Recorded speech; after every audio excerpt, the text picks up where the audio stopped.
Salut à tous, c'est Raph le Flamboyant. Cet épisode va spoiler sévère le scénario du deuxième DLC de Pokémon Épée et Bouclier, donc si vous êtes sensible au spoil et que vous comptez réellement y jouer, revenez voir cette vidéo après avoir fait ce scénario. Cependant, comme je suis un petit peu sadique, essayez de garder en tête le titre de ce scénario pendant que vous y jouez. Je suis bien curieux de voir comment ça peut influencer votre façon de percevoir le DLC. Quant à mon nouvel avatar, certains l'ont peut-être reconnu, il a été créé par Evil Squid à l'occasion des vidéos Poulpe Garou. Je vous encourage à aller voir ses chaînes YouTube qui sont super intéressantes, je vous mets le lien en description, un grand merci à lui. Si vous êtes encore là, c'est qu'on va pouvoir attaquer le gras. Attention, ça va être plein de psychologie de comptoir, nous allons voir que Silveroy est en fait un pervers narcissique. Silveroy vit dans son monde.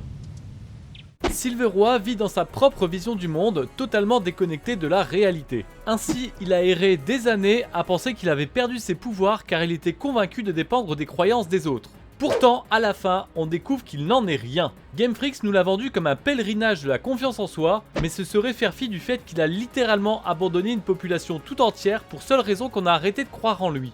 Il prend votre morale en otage en chouinant dans vos bras qu'on l'a laissé de côté alors qu'il s'est rendu lui-même invisible à la vue des humains pendant des générations, provoquant lui-même son oubli.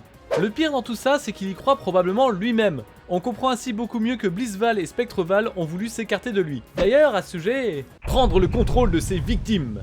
Silveroy ne respecte pas la liberté des autres êtres vivants. Si une occasion se présente de forcer quelqu'un à lui obéir, il le fera. Et il ne se gêne pas de le faire plusieurs fois sous nos yeux. Le pauvre lui sert littéralement d'objet qu'il balade partout avec lui. Non mais sérieusement, regardez. À la limite, c'est un téléphone, un traducteur, mais c'est pas un être humain ici. Jamais il ne fait preuve du moindre respect ou de la moindre compassion envers lui. À vrai dire, le seul être humain qu'il semble vraiment respecter, c'est vous. Mais comme vous faites ce qu'il demande, il a assez peu d'intérêt de vous traiter de la même façon que Dylan. Plus tard, c'est à son destrier qu'il fera le coup. Jamais vous ne verrez Silveroy l'approcher de front. Tout du long, il se sert de vous pour l'approcher de façon sournoise. Il a bien compris qu'il n'obtiendrait pas son consentement et qu'il allait devoir lui forcer la main pour obtenir ses faveurs. Cela se traduit ici par la prise de contrôle du pauvre Pokémon qui se retrouve obligé à lui obéir alors qu'il avait réussi à s'en défaire il y a quelques années de cela.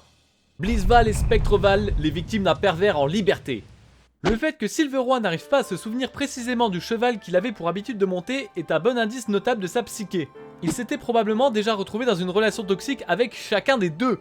Juste imaginez, Silveroy est tellement toxique qu'il a affecté tous les destriers avec qui il a formé un duo. Souhaitant s'éloigner de son influence néfaste, ils ont tous pris la fuite et passent leur temps à rester le plus loin possible de lui. Silveroy se sent constamment misérable. S'il n'en a pas, il cherchera toujours une victime sur qui transvaser son mal-être. Ne pouvant le faire vraiment que sur une monture pour une raison qui m'échappe, il vous prendra pour cible dans un premier temps pour ensuite contraindre une de ses ex-montures. Pourtant, il le dit bien lui-même, ils sont partis de leur plein gré. Désolé de briser l'enfant qui est en vous, mais votre mission dans ce DLC, c'est bel et bien de contraindre un Pokémon de se retrouver de nouveau dans une relation d'interdépendance toxique qu'il avait pourtant réussi à fuir. J'espère que vous êtes fiers de vous.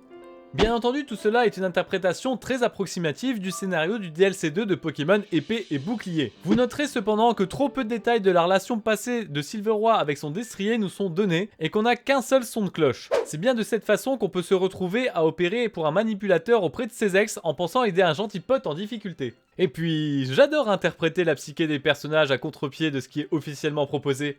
Et vous, qu'en pensez-vous ? À la prochaine. Ciao ciao.